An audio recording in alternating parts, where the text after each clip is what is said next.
ये जाएंगे तो उसमें बीजेपी का रुझान ज्यादा दिखाई पड़ेगा, लेकिन ऐसा होता हुआ दिखाई कम से कम अभी तक शुरुआती दौर में तो दिखाई ऐसा नहीं। हाँ, क्योंकि 17 सीटों के रुझान में बीजेपी 8 सीट पर है या समाजवादी पार्टी 7 सीट पर है, बीएसपी 2 सीट पर है। मुकेश नायक जी, आपने जो सवाल था एक्चुअली उसका जवाब नहीं दिया। राहुल गांधी के लिए यह कितना बड़ा टेस्ट है? देखिए पुण्य प्रसून जी, हम केवल उत्तर प्रदेश में 100 सीटों पर गठबंधन के साथ चुनाव लड़ रहे हैं।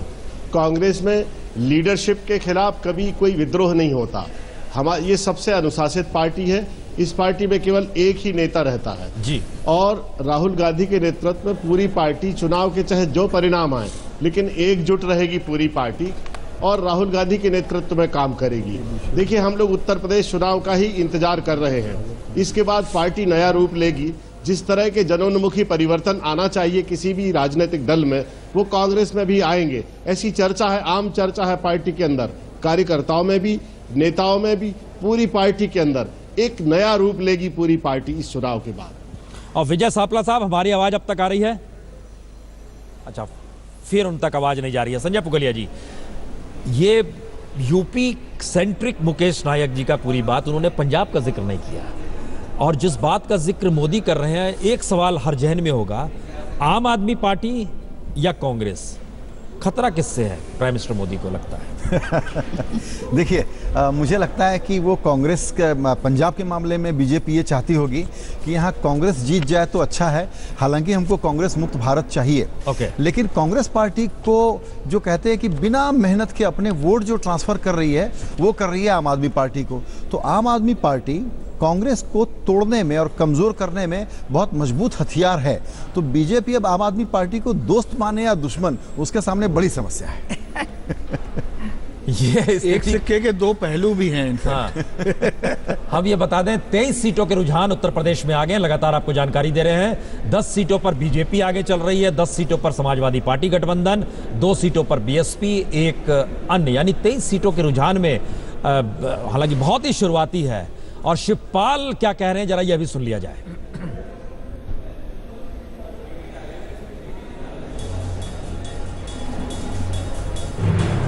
शिवपाल यादव इस वक्त हमारे साथ बातचीत करने के लिए मौजूद हैं। सर, जिस तरीके से रुझान आने शुरू हो गए हैं, आप अपनी जीत को लेकर के कितना आश्वस्त हैं और कितना पार्टी की जीत को लेकर के आप देखते हैं? हमारी जीत बड़ी होनी है और जिस उम्मीदों से हम सब लोग लड़े हैं तो कामयाब होंगे। कार्यकर्ता आपके जितना जश्न पहले यहाँ पर होता था, उस टाइप में लोग नहीं दिखाई पड़ रहे हैं। ऐसा क्यों आप भीड़ भी नहीं है लोग? देखिए, जनता अभी इंतजार कर रही है। अभी जैसे ही रिजल्ट आएगा, काउंटिंग शुरू हो गई है, तो जनता सभी अभी चैनल पर बैठी के देख रही है, इंतजार कर रही है। लेकिन आपको क्या लगता है कि परिवार में जिस तरीके की कलह थी, उसकी वजह से? ये बात नहीं छोड़िए। अच्छा, ये अखिलेश यादव अचानक क्यों? बिल्कुल। तो जब बातचीत किया तो शिवपाल यादव अचानक बातचीत करने से मना करने लगे। परिवार के कलह के बारे में पूछा गया, क्या उसकी वजह से नुकसान हो सकता है? तो इन तमाम चीज़ों को लेकर के आगे आने वाले समय में जिस तरीके से रुझान आएंगे, उसके बाद ही ये साफ हो पाएगा कि आखिर किसकी जीत उत्तर प्रदेश में होगी। इटावा से कैमरामैन प्रदीप गुप्ता के साथ जितेंद्र सिंह, आज तक। जी, आपके पास लौटेंगे। नलिनी जी, हमको लगता है फटाफट हम लोग इसका जिक्र भी शुरू कर दें, क्योंकि उत्तर प्रदेश में हालांकि 26 सीट बहुत ही शुरुआती है, लेकिन स्थिति क्या लग रही है? गड्ढम गड्ढ। देखिए, ऐसा लग रहा है कि कांटे की टक्कर लग रही है। किसके साथ? देखिए, उत्तर प्रदेश में जो बैलेट, जो पोस्टल बैलेट में हम समझ रहे थे कि इस वक्त तक जितने पोस्टल बैलेट हैं वो भाजपा के फेवर में जाएंगे, लेकिन मतलब क्या है? समाजवादी हंग असेंबली नहीं। देखिए, जब एग्जिट पोल पे लोग मुख्यमंत्री तय कर सकते हैं, तो यहाँ पे इसको एक्स्ट्रापोलेट करें, तो सारी संभावनाएं खुली हुई हैं। आप बीजेपी की बीएसपी के समर्थन से सरकार बनवा सकते हैं, आप सपा और बीएसपी को मिलवा सकते हैं। अभी का जो नंबर है उसमें सारी संभावनाएं खुली हुई हैं। ऋतु जी, ये सवाल पता नहीं कितना जायज है या नहीं जायज है, लेकिन लोगों के जहन में ये सवाल रहता है कि बीजेपी कहीं ना कहीं मायावती को डराती है सीबीआई के जरिए। शायद हो भी सकता है। हो भी सकता है, और ये डर जो है आखिर में दोनों को साथ ला देगा, ये भी हो सकता है। पर मुझे लगता है इस बार नहीं होगा ऐसा। डरेंगी नहीं? सीटें आ जाएंगी, डरेंगी तो नहीं, सीटें आ जाएंगी। लेकिन प्रसून मैं आपसे ये कहना चाहती हूँ, साहसपूर्ण जवाब दिया है, बहुत अच्छा जवाब दिया है आपने। लेकिन एक लेकिन की बात पूरी होने दीजिए। हाँ, हमको लग रहा है जरा बहुत और साहसपूर्ण क्लियर। नहीं, तो वो आई मस्ट कॉन्फिडेंट यू। आप सच कह रहे हो, लेकिन इस बार ऐसा नहीं है, क्योंकि हमारे पास इनके लिए भी बहुत सारे सवाल हैं। बीजेपी जो सोच रही है, जो दूसरों को डराने का काम करती है हर पार्टी को, लेकिन इनके लिए भी बहुत सारे सवाल हैं। और मीडिया अगर हमें लाएगा तो हम फिर इनकी पोल खोलेंगे कि अब ये बताए बीजेपी अपने बारे में। तो डरते आप लोग ज्यादा या मुलायम ज्यादा डरते थे? मुझे ये नहीं पता, लेकिन ना अब हम मतलब लोगों को लगता है कि मतलब हर चीज में ये अपने आंकड़े बताने से पहले ये हमेशा बीएसपी के आंकड़े पूछते हैं। ये मीडिया में ये दिखाते हैं कि भाई हम इनको आंकड़े, इनके पास मतलब हमें गलत साबित करने की कोशिश करते हैं। ये अपनी चीजें नहीं बताते, तो ये अपनी चीजें अब हम इनसे खोदेंगे ना। बहुत ही कांटे की टक्कर है, बहुत ही शुरुआती रुझान है, लेकिन ये कहीं ना कहीं बहुत शुरुआती रुझान अगर इसके इंटरप्रिटेशंस को बड़ा कर दे तो बीजेपी सिर्फ 13 सीटों पर है, और एसपी और बीएसपी और अन्य मिला दीजिएगा तो उनकी तादाद जो है वह 18 सीट हो जा रही है। इसका मतलब एक बहुत साफ है कि उत्तर प्रदेश बहुत शुरुआती रुझान, बार बार इसका जिक्र कर रहे हैं, लेकिन एक इंटरप्रिटेशन शुरुआत से निकलेगा, क्योंकि एग्जिट पोल का दायरा जो रहा संजय जी, वो उत्तर प्रदेश को लेकर मिनिमम क्या था, मैक्सिमम कितना था, जो 6 एग्जिट पोल हुए। मिनिमम जो है, एक तरफ अगर हम बीजेपी की बात करें तो मिनिमम 160 और मैक्सिमम 285 तक जाता है। 160 से 285 के बीच में घुमड़ रहा था। अब उर्मिलेश जी जो आप सवाल खड़ा कर रहे हैं कि इन स्थितियों में अगर एग्जिट पोल है तो हम लोग, मीडिया भी तो अपने आप को बचा रहा है ठीक उसी तरह जैसे यहाँ पर बीएसपी की नेता बचाती हैं, उधर समाजवादी पार्टी बोल देते हैं गठबंधन कर लेंगे हम लोग, सत्ता में आ जाएंगे। तो ये एक बैलेंस करके चलने की स्थिति के दौर में हम लोग फंसे हुए हैं। लेकिन देखिए संजय जी जो बता रहे हैं, इतना बड़ा ह्यूज गैप है। हाँ। 160 से 285, तो ये एग्जिट पोल जो है कितना एग्जैक्ट होगा ये तो अभी कुछ ही देर में पता चल जाएगा। लेकिन मेरा ये कहना है, ठीक हो जाएगा इसका मतलब है ना। ये मैं नहीं कह सकता, क्योंकि हमने अनेक ऐसे एग्जिट पोल देखे हैं जो सिरे से गलत साबित हुए, और एक नहीं अनेक ऐसे हुए हैं, और बिहार के चुनाव में हम लोगों ने वो देखा। तो इसलिए मैं अभी नहीं कह सकता, लेकिन एक बात जरूर मैं कहूंगा कि ओपिनियन पोल एग्जिट पोल के मुकाबले मीडिया के लिए ज्यादा डैमेजिंग है। अगर एग्जिट पोल गलत हो जाता है तो मीडिया का कोई बहुत बुरा नहीं होगा, उसकी विश्वसनीयता केवल गिरेगी। नवेद सिद्दीकी साहब, हम एक समाजवादी पार्टी के नेता को जोड़ रहे हैं जरा सा। नवेद सिद्दीकी साहब, जो हालांकि रुझान बहुत शुरुआती है, 17 सीट पर बीजेपी आगे चल रही है, समाजवादी पार्टी 12 सीट पर आगे चल रही है, बीएसपी 6 सीट पर, अन्य 3 सीट पर आगे चल रही है, लेकिन क्या जीत हार समाजवादी पार्टी की उसका ग्राउंड जीरो अखिलेश ही है या अखिलेश ही रहेंगे?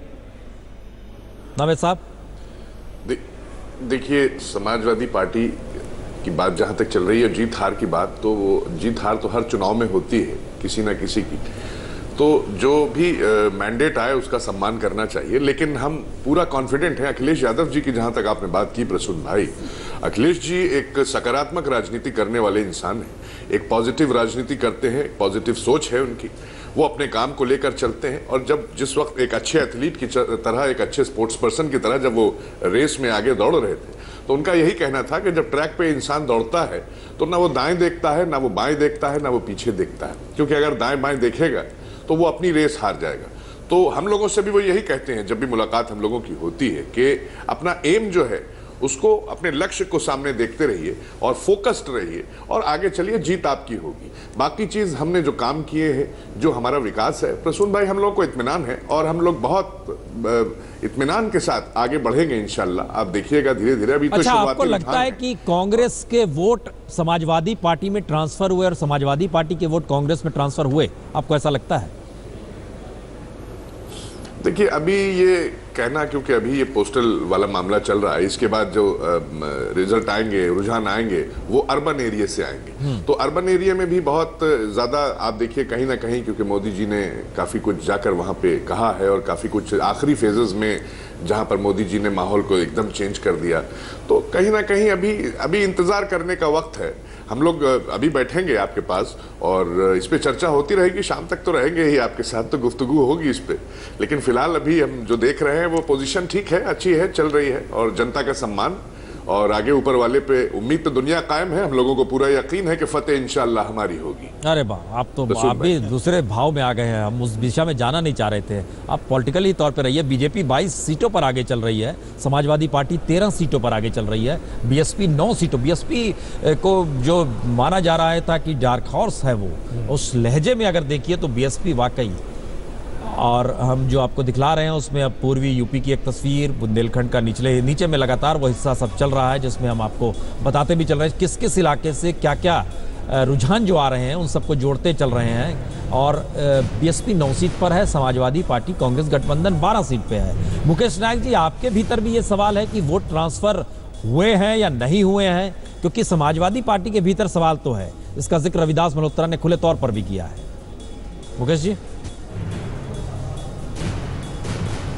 पुण्य प्रसूद जी, मुझे लगता है कि जितना तालमेल होना चाहिए मैदानी स्तर पर उतना नहीं हो पाया, क्योंकि टिकट डिस्ट्रीब्यूशन में देरी हुई।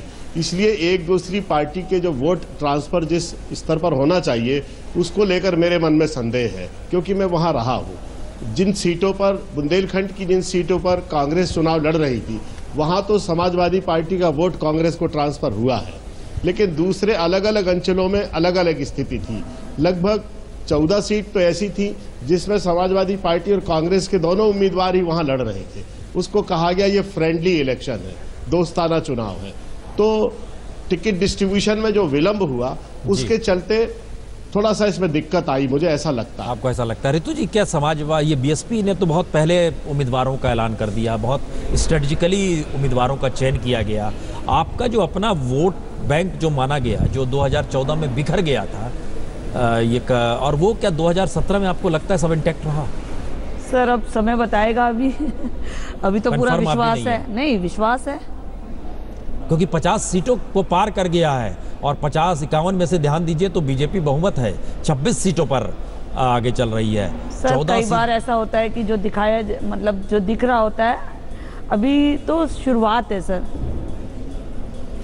अभी मैं ये सोचता हूँ कि बहुमत मिल गया तो ठीक है, लेकिन नहीं मिलता तो क्या मायावती के हाथ में सत्ता की अगर चाबी हो तो वो सपा के साथ जाएंगी या बीजेपी के साथ जाएंगी, ये अनुमान या आजकल जो भी कहें, लेकिन मुझे लगता है कि इस वक्त का सबसे बड़ा सवाल इन नंबरों को देख करके ये खड़ा हो रहा है कि मायावती अगर किंग मेकर हैं तो वो किंग मेकर होंगी या क्वीन होंगी, और किसके साथ होंगी? बीजेपी के साथ जाएंगी या एसपी के साथ जाएंगी? देखो, मुझे लगता है कि मायावती जी की राजनीति और उनका व्यक्तिगत जो सोच है उसके हिसाब से वह क्वीन बनना चाहेंगी, और क्वीन बनने के लिए कौन क्विक डिसीजन लेगा इस पर निर्भर करता है। अखिलेश यादव ने क्विक होने का संकेत दिया, उन्होंने अपनी ओर से कहा और बहुत संकेतों में कहा। लेकिन यहाँ मोदी जी हैं, केंद्र की सत्ता है। जी हाँ, लेकिन ऋतु जी कह रही है कि उनको अब इस बार कोई डरा नहीं पाएगा। अब ये बड़ा, इनका भी जो बयान है बहुत ही महत्वपूर्ण है, और अगर इनका बयान पार्टी की आधिकारिक लाइन है और हम मानकर चलते हैं कि आधिकारिक लाइन है, वो प्रवक्ता है पार्टी की, तो मैं समझता हूँ बहुत महत्वपूर्ण बात है। नहीं ऋतु जी, ये बात इसलिए है क्योंकि 1993 में जब कल्याण सिंह को 177 सीट, यानी बीजेपी को 170 सीट मिली थी, उस वक्त मुलायम और कांशीराम की दोनों सीटें मिलाई गई थी तो 176 थी, और सत्ता खिसक गई थी बीजेपी के हाथ से और मुलायम सीएम बन गए थे। और पहले चले जाइएगा तो एक दौर में अम्बेडकर और लोहिया के बीच का आदान प्रदान भी पत्रों का और संवाद कायम था। क्या मौजूदा वक्त में आपको लग रहा ही नहीं है कि ये दौर आ गया है जहां पर दलित की स्वतंत्र राजनीतिक पहचान बनी रहे? क्योंकि ये खतरा का जिक्र कांशीराम बार बार करते थे बीजेपी को लेकर, तो इसमें साथ आने की जरूरत है? मुझे लगता है कि साथ आने की जरूरत नहीं है, क्योंकि वो चलता नहीं है। नहीं, आपको गेस्ट काउंटर गेस्ट का वो याद आ रहा है? मुझे याद आ रहा है, इसलिए वो सपा के साथ बिल्कुल भी नहीं जाएंगे। गेस्ट हाउस कांड बड़ा है कि सीबीआई बड़ी है? देखिए, ऐसे कुछ नहीं है। आप अगर मैं कभी आज तक पे बैठूं और इस चीज़ों पे आप मेरा साथ दें तो मैं बताऊं ना कि इनके नेता, भाजपा के नेता कैसे हैं, किस तरह की इनकी राजनीति है और किस तरह ये किसी ना किसी चीज़ों में फंसे रहते। तो पहले ये अपने बारे में अपनी पोल खोलें ना। ये दूसरों के बारे में दूसरों को डराने का काम करते हैं। भाजपा का यही चेहरा है। ऋतु मीडिया से ये उम्मीद की जाती है, लेकिन एक नया ट्रेंड पारदर्शी मीडिया अगर हो तो शायद आपको मंच दे रहे हैं, आप अभी बोल दीजिए, आप अभी बोल दीजिए, हम आपको आमंत्रण देते हैं। नहीं, आप बताइए ना, इनके नेता कैसे हैं? भाजपा के नेता सब लोग जानते हैं आप जो कि बोलिए, कितने केसों में अटके पड़े हैं, और ये दूसरों को डराने का व्यापम घोटाला जिसके बारे में इन्होंने कभी मतलब बहुत समय तक मीडिया नहीं खोला, फिर खोला ना, हम ही लोगों ने खोला उसे। नहीं तो मतलब ये लोग तो उस चीजों को दबाते हैं ना। आप कुछ छुपा रहे थे, जो बताना चाहते थे। आपके पास अगर तर्क संगत हो, आप प्रमाणित कर सकें तो आप बोलिए, आपका स्वागत है। मीडिया किसी का गुलाम नहीं है। जैसे उन दिनों इन्होंने कहा फंड की बात थी कि आप एक चीज बताइए, नहीं बीएसपी नहीं, ये बताइए, इन्होंने कहा था ना कि हमारे पास इतना फंड है कि कहां से आता है। अब मुझे ये बताए कि इन्होंने कांग्रेस से क्यों नहीं पूछा? सबसे ज्यादा फंड उनके पास आता है, क्योंकि इन्हें डर था। फिर उसका सेकंड नंबर पे बीजेपी के पास जो फंड आता है कहां से आता है? नहीं, वो आज का सवाल नहीं है, वो है या नहीं है? मीडिया ने इसको भी सामने लाया है कि लोकसभा चुनाव में किसने कितना खर्चा किया, ये सब रिकॉर्डेड है। परिवर्तन यात्रा 2-2 हजार रुपए के लिए परेशान थे, 34 नेता इनके पकड़े गए, इन्होंने इस पे क्यों नहीं बात करी? 500 करोड़ की इनके नेताओं की शादी हुई, तो ये सारी चीजें हैं जो अगर ये 500 करोड़ की सत्ता शादी में किससे दिखाई? ये भी तो मीडिया में आई। हमने आपको कैसे मालूम पड़ी? भाई हमने नाटक गई थी, हमको लग रहा है रुझान जो आ रहे हैं बहुत तेजी से बढ़ रहे हैं। 62 में से 31 सीट पर बीजेपी आगे चल रही है, समाजवादी पार्टी 17 सीट पर, बीएसपी 9 सीट पर आगे चल रही है, अन्य 5। यानी आंकड़ों के लिहाज के अगर समझे तो बहुमत के जादुई आंकड़े के साथ साथ ये रुझान बहुत धीरे धीरे आगे बढ़ रहा है, लेकिन कमोवेश वही स्थिति बीजेपी के लिए अनुकूल है। बीजेपी हेडक्वार्टर में क्या हो रहा है बालकृष्ण? लखनऊ में लड्डू निकल गए होंगे अब तो।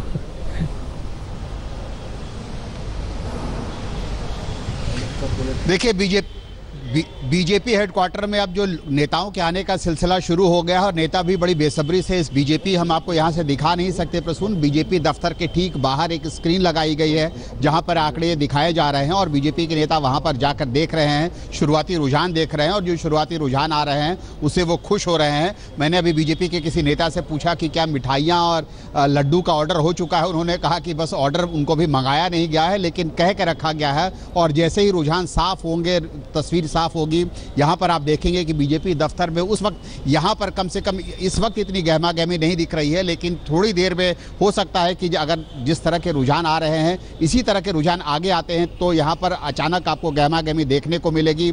नेता जो हैं इस वक्त अपने घरों पर, बड़े नेता यहाँ पर अभी कोई नहीं आए हैं, प्रवक्ता और पार्टी के दूसरे जो नेता हैं यहाँ पर आए हैं। लोगों की नज़र इस समय चुनाव के जो नतीजे आ रहे हैं उसके ऊपर है, और थोड़ी देर में जैसे नतीजे साफ होंगे यहाँ पर आपको रौनक दिखेगी। अगर आप लोगों से बात करें बीजेपी के नेताओं से, तो उनका जो उत्साह है, उनका जो आत्मविश्वास है, वो देखते ही बनता है। उनका कहना यह है कि हमारी नज़र सिर्फ इस बात पर है कि हमारी सीटें कितनी आती हैं, 200 से हम आगे जाएंगे, हम अपने दम पर सरकार बनाएंगे। ये बात लगभग बीजेपी के सभी नेता जो हैं, इस बात का उनको भरोसा है। 63 सीट के रुझान आ गए हैं, 33 सीट पर बीजेपी आगे चल रही है, समाजवादी पार्टी 16, बीएसपी 9, अन्य 5, और पंजाब दूसरी तरफ दूसरे नंबर पर चल रहा है रुझानों के लिहाज से। 7 सीटों के आए हैं रुझान, उत्तराखंड, गोवा और मणिपुर में तो और कम आए हैं, लेकिन पंजाब में अकाली 1 सीट पर आगे चल रहे हैं, कांग्रेस और आम आदमी पार्टी दोनों 3-3 सीटों पर आगे चल रही है। कपिल मिश्रा, जिस बात का जिक्र हो रहा था सुबह से 2/3 बहुत शुरुआती रुझान है, लेकिन कांग्रेस बराबर की टक्कर दे रही है बहुत ही शुरुआती रुझान में।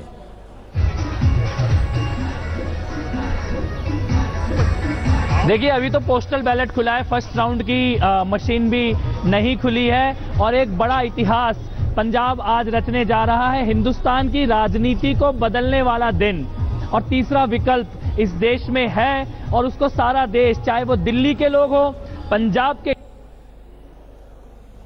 आपसे संपर्क कट गया, हम तुरंत लौटते हैं आपके पास। लेकिन जिस तरह का उत्साह और उल्लास केजरीवाल के घर के बाहर बैलून तिरंगे की स्थिति में लटकाए गए हैं, ढोल नगाड़े बज रहे हैं, बाकायदा बड़े बड़े बॉक्स लगाए गए हैं जिसमें पूरे फुल वॉल्यूम पे गीत बज रहे हैं, उसकी एक स्थिति है। लेकिन रुझानों के लिहाज से देखिए तो 7 में से 3 सीट आम आदमी पार्टी, 3 सीट कांग्रेस पार्टी। नल्ली जी, जो जिक्र आप उत्तर प्रदेश का हम लोग कर रहे हैं उसमें बीजेपी की दिशा और हम गड्ढमगढ़ के बीच में भी फंसे हुए हैं, बहुत शुरुआती रुझान है, लेकिन बावजूद इसके जिस बात का जिक्र ऋतु जी ने किया मायावती को लेकर, और जो तीखापन है बीजेपी को लेकर, बीजेपी के नेताओं को लेकर, ये मिजाज तो बताता है कि बीजेपी के साथ नहीं जाएंगे। ऐसा नहीं लगता है। और दूसरी बात प्रसून जी, मैं कह दूं कि सीबीआई की तलवार दोनों परिवारों पर लटक रही है, यानी कि समाजवादी पार्टी परिवार पर भी और बसपा पर भी। तो मुझे लगता है कि अगर कोई ये दो जहां पर खतरा एक ही है, तो अगर इस खतरे की वजह से वो साथ आ जाए, लेकिन जो इनकी तलखी है भाजपा के प्रति, और ये प्रवक्ता हैं, तो मुझे लगता है ये टॉप से आ रही है। और कुछ ना कुछ हुआ है इस बीच, जिसमें यूँ लगता है कि बहन मायावती अब उतनी बहन नहीं रही भाजपा की जो कि पहले थी। लेकिन रुझानों में बीजेपी खासी आगे है। शहनवाज जी, 66 सीट के रुझान हमारे स्क्रीन पर हैं, 36 सीट पर बीजेपी आगे चल रही है। रुझान अगर ये कंटिन्यू कर जाएं तो सरकार आपकी बन जाएगी, लेकिन रुझान अगर सिर्फ इसे बैलेट जो है पोस्टल बैलेट तक सीमित रख के आगे की स्थिति दूसरी देखे तो स्थिति गडमगड होगी। और हमारे साथ स्टूडियो में बैठी हुई हैं ऋतु जी, जो कि बीएसपी की प्रवक्ता हैं। बड़ा गुस्सा है बीजेपी को लेकर उनके भीतर। तो आप लोग बहुमत में आए तब तो सत्ता, नहीं तो मुश्किल, यानी बहुमत मिला तो ठीक, नहीं तो मुश्किल होगी, कोई साथ नहीं देगा। शहनवाज जी, ओहो, फिर तकनीकी गड़बड़ी आ गई है थोड़ी सी, हम गुजर नहीं जा पा रहे हैं। प्रसून, इसमें मैं एक बात जोड़ना चाहूंगा। देखिए, ये जो कह रही हैं उसका एक सूत्र ये निकलता है कि भाई मुलायम सिंह जी के साथ जो मायावती जी का रिश्ता था, कटुता भरा, शत्रुता भरा, वो रिश्ता अखिलेश के साथ नहीं है। वो उनको बुआ कहते हैं बहुत दिलचस्प ढंग से, और वो उनको बबुआ कहती हैं। कहीं भी अगर देखा जाए तो व्यंग्य होते हैं, कटाक्ष होते हैं, लेकिन उसमें एक शालीनता होती है। वो चीज़ नहीं दिखती जो मुलायम और मायावती में एक दौर में दिखती थी, और इस बार अखिलेश ने एक शुरुआत तो कर ही दी है। और पीढ़ी बदली है, एक पीढ़ी बदल गई है। अखिलेश दूसरी पीढ़ी के, मायावती भी देख रही हैं, वो मायावती भी इस बार बदल गई। आपने देखा कि वो पहले केवल अपनी स्पीच पढ़ा करती थी, इस बार उन्होंने इंटरेक्शन किया है मीडिया से, या जो उनकी सभाएं हुई हैं उसमें लोग उनसे बात कर सकते थे।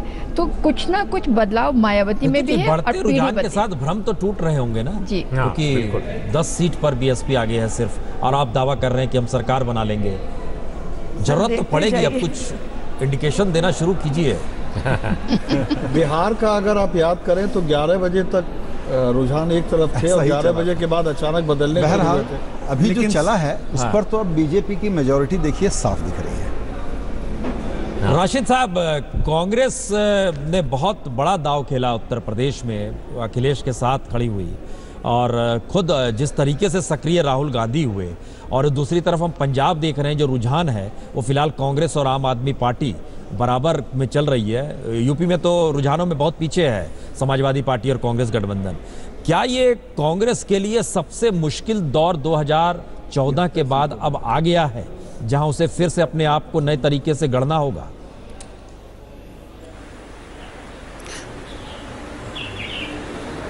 वाजपेयी जी, इलेक्शन हो चुका जी, नतीजे आ रहे हैं और थोड़ी देर में तस्वीर साफ हो जाएगी जी। मैं सिर्फ इतना कहूंगा कि पंजाब के अंदर हमें बहुत उम्मीद है कि हमारी सरकार बनेगी। उत्तर प्रदेश के अंदर भारतीय जनता पार्टी सबसे बड़ी पार्टी हो सकती है। मैं इस बहस में नहीं जाऊंगा कि थोड़ा इंतजार कीजिए, हमारी सरकार बन जाएगी। चूंकि प्रधानमंत्री ने जो माहौल पैदा किया वो शर्मनाक था। हिंदू और मुसलमान, हिंदू मुसलमान, शमशान घाट और कब्रिस्तान, इस पे राजनीति की जाएगी। आपकी सरकार अगर बन भी जाए, आप देश को किधर ले जा रहे, इस देश का क्या होगा? आज मुश्किल सिर्फ कांग्रेस के लिए नहीं है, ये वक्त सिर्फ कांग्रेस के लिए मुश्किल नहीं वाजपेयी जी, ये वक्त देश के लिए मुश्किल है। आने वाले समय में और दुश्वारियां पैदा होंगी। मुझे शर्म आती है ये कहते हुए कि हमारा प्रधानमंत्री, हमारे देश का प्रधानमंत्री इस स्तर पे आ जाएंगे कि अगर ईद पे बिजली तो होली पे भी बिजली। मोदी जी, आपको कहना चाहिए था कि बिजली 24 घंटे आनी चाहिए। आपको कहना चाहिए था, एक तरफ आप सारी जनता की बात करते हो और उत्तर प्रदेश का चुनाव जीतने के लिए हिंदू मुसलमान करने लगे। नहीं, लेकिन आप जो कह रहे हैं राशिद साहब, पार्टी अगर हो दूसरी जाएगी, तरफ ये आपके जहन में ये सवाल हो सकते हैं, लेकिन हम आपको नजारा दिखाते हैं दिल्ली में बीजेपी हेडक्वार्टर का जश्न की तैयारी किस रूप में शुरू, बहुत शुरुआती रुझान है, लेकिन भरोसा 51 सीट पर आगे चल रही है बीजेपी इस वक्त 84 में से। रीमा जरा बताइए। लगता है कि चुनावी नतीजों के आने से पहले ही बीजेपी ने अपनी जीत डिक्लेयर कर दी है और इसका गवाह है ये पोस्टर, जो इतना बड़ा बैनर हमारे पीछे आपको दिखाई दे रहा होगा, जिस पर सीधे सीधे एक जुमला लिखा हुआ है, हाथी भटका पंजा लटका साइकिल चकनाचूर, खिला कमल है शान निराली खुशी मिले भरपूर।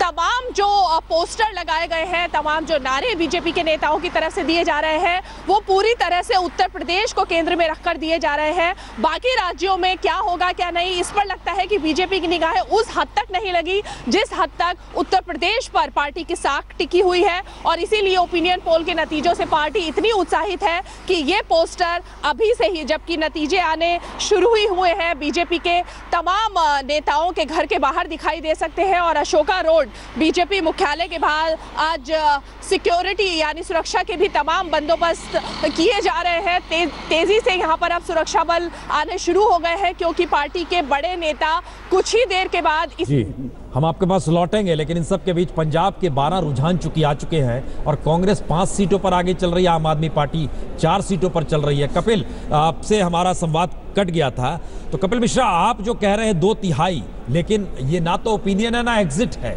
ये तो सीधा सीधा रुझान आ रहा है जिसे फैसले में तब्दील हो जाना है, और इसमें ये शुरुआती रुझान में लग नहीं रहा है, क्योंकि आप 4 सीट पर आगे हैं, कांग्रेस 5 सीट पर आगे है, अकाली गठबंधन 2 सीट पर आगे है।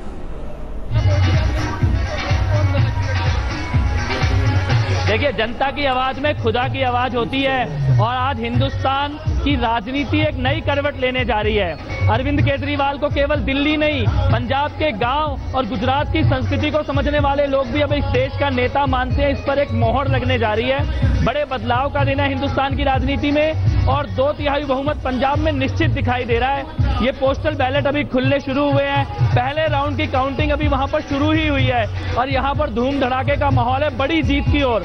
दिल्ली वाली स्टाइल में पंजाब जीतने जा रहे हैं। तो जब इतना सब तय हो गया है तो मुख्यमंत्री भी तय हो गया होगा।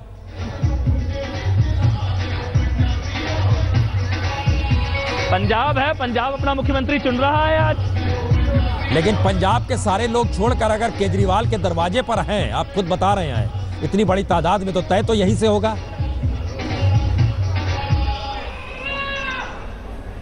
देखिए, हिंदुस्तान के आम लोगों ने, हिंदुस्तान के गांव में रहने वाले हो या दिल्ली की बहुमंजिला इमारतों में रहने वाले हो, सबने केजरीवाल को अपना नेता स्वीकार कर लिया है, और इस पर यह हिंदुस्तान एक मोहर लगाने जा रहा है आज।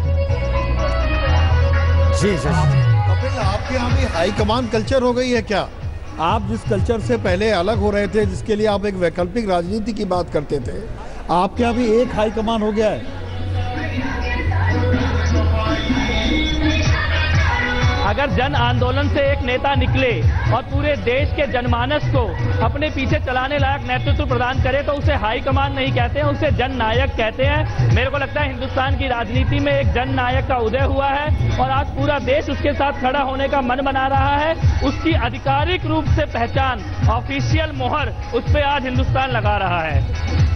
चलिए, हम दूसरी तरफ एक तस्वीर भी दिखा रहे हैं, हरीश रावत जी जो कि पूजा पाठ कर रहे हैं मौजूदा वक्त में, और उत्तराखंड की अभी बहुत कम रुझान सामने आए हैं, लेकिन बहुत कुछ दाव लगा हुआ है, और उत्तराखंड में 10 सीटों पर बीजेपी आगे चल रही है। दूसरा हिस्सा यह भी है, कांग्रेस सिर्फ 4 सीटों पर आगे चल रही है, वहाँ सीट भी बहुत कम है, 70 सीट ही है। लेकिन दूसरी तरफ उत्तर प्रदेश दरअसल जिस दिशा में जा रहा है, अब चूंकि 100 का आंकड़ा के नज़दीक पहुँच चुका है, 97 रुझान आ गए हैं, और 61 सीटों पर बीजेपी आगे चल रही है। इसका मतलब यह है कि जो सीएम बनने की होड़ थी संजय पुगलिया जी, ये बहुत गलत नहीं था जो होड़ थी, 61 सीटों पर आगे, तो 100 का आंकड़े नजदीक आ गए, 85 पर। बिल्कुल। तो इसमें एक बात बताना चाहूँगा कि 6 फरवरी को मैंने एक ट्वीट किया था कि जीतने वाले दल को 225 के पार, और तीसरे नंबर की पार्टी को 75 के नीचे। तो अब पता नहीं, अगर ये आंकड़े ही मेंटेन हो रहे हैं तो एक बहुत मजबूत बहुमत का आंकड़ा आता हुआ साफ साफ बीजेपी के लिए दिख रहा है। पूरे लोकतंत्र को आपने अपने ट्वीट में समेट लिया। और ऐसे में मुख्यमंत्री के तौर पर अब सबसे ज़्यादा अटकल शुरू हो जाएगी। लड्डू अगर इन्होंने एडवांस में बनाए हैं, पोस्टर एडवांस में छापे हैं, तो इनका पूर्वानुमान ठीक निकलने वाला है। राशिद अलवी साहब, आपका गुस्सा तो जायज है जिस बात का आप जिक्र कर रहे हैं और जिस राजनीति को आप देखना चाह रहे हैं, लेकिन राजनीति तो जीतने के लिए ही होती है ना, सत्ता पाने के लिए ही होती है ना। तो ऐसे में अगर जो भी शमशान कहा गया, जो भी कब्रिस्तान कहा गया, लेकिन दूसरी स्थिति तो यह भी है ना कि बीजेपी विकल्प की राजनीति भारत में संसदीय राजनीति में एक बहुत महत्वपूर्ण हस्तक्षेप होगा केजरीवाल का। लोग ऐसे स्टेट्स में भी उनकी तरफ मुखातिब होंगे जिन स्टेट्स में अभी उनकी यूनिट नहीं बनी है। तो इतने एनालिसिस लगातार हम करते रहेंगे। ये हम बता दें कि हम एक ब्रेक ले रहे हैं और लौटेंगे 7:55 पे, और उसके बाद कोई ब्रेक नहीं लिया जाएगा। स्थिति जब तक इस देश में 5 राज्यों की साफ नहीं हो जाती तब तक।